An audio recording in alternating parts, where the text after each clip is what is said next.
Hey everyone, it's Martin, and in this video I'll be doing a Boston Celtics NBA Finals team preview. We're going to go through the stats for the team and also for individual players, and I'll give you my thoughts throughout. This is the first time I've done this type of a video, so if you enjoy it, please let me know in the comments so that I have some feedback to go off of. And without any further ado, let's jump right in. So, the Celtics team stats on offense, they're averaging 111.4 points per game in the playoffs. They have a 48.0 field goal percentage in the playoffs. They've taken, and this is kind of staggering, 107 more free throws than their opponents. And they have a 79.7% free throw percentage on those free throws. They have a 36.8% 3-point percentage in the playoffs. They're averaging 43.7 rebounds per game and 10.2 turnovers per game. Now on to their defensive stats. The Celtics are averaging 101.3 points allowed per game, which is around 10 less than the points they score.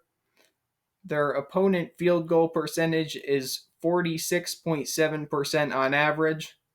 Their opponent 3-point percentage is 33.8% on average. Their opponents are averaging 37.8 rebounds per game. The Celtics are getting 6.29 steals per game average. And they're also averaging 5.36 blocks per game, along with forcing 11 turnovers per game on average. So now we're going to get into individual players. I'll give you my thoughts and the statistics behind how these players have been doing in the playoffs. So, player stats.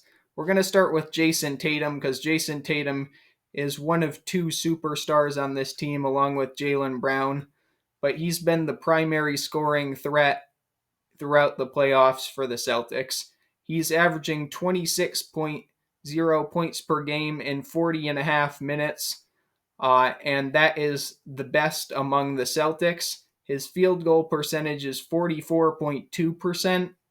His 3-point percentage has been on average 29% in the playoffs, and his free throw percentage has been 84.5%. He leads the team in field goal attempts, 3-point attempts, and free throw attempts, as well as rebounds, where he averages 10.4 per game. Jason Tatum is going to need to be aggressive if the Celtics want to win against the Mavericks in the NBA Finals. And now we'll move on to Jaylen Brown. Jaylen Brown is averaging 25 points per game in 36.7 minutes this postseason. His field goal percentage is one of the best on the team at 54.1%. His 3-point percentage is 36.8%. And he's a bit of a liability from the free throw line, only shooting 63% this postseason.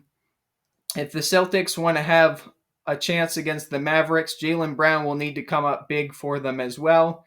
He had a big series against the Pacers, and he'll need to continue that momentum into this next series in the NBA Finals against the Mavericks. Next, Derek White. Derek White has been averaging 17.8 points per game in 35.1 minutes. His field goal percentage on average is 47.1%. He's shooting above 40% from three and nearly 90% from the free throw line. He leads the team in three-pointers attempted and made, and he also leads the team in blocks with a minimum of 10 games played, so I'm excluding Kristaps Porzingis, basically, because he's only played 4 games. And he is also fourth on the team in steals behind Tatum, Brown, and Jrue Holiday. So next, speaking of Jrue Holiday, we have Jrue Holiday. He is averaging 12.7 points per game, but that doesn't tell the whole story because he struggled early in the playoffs, but has come on late. He averaged 18.5 points per game against the Pacers, and throughout the playoffs, he's been playing around 38 minutes. So Jrue Holiday is going to have to be big for the Celtics.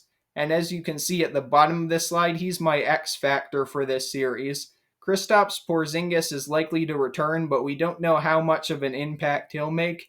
He'll probably add 10 to 15 points per game. But if Jrue Holiday continues to be aggressive and shoot the three as well as he did against the Pacers, or even if he shoots a little bit worse but continues to have similar volume, I think the Celtics will have a good chance of winning this series.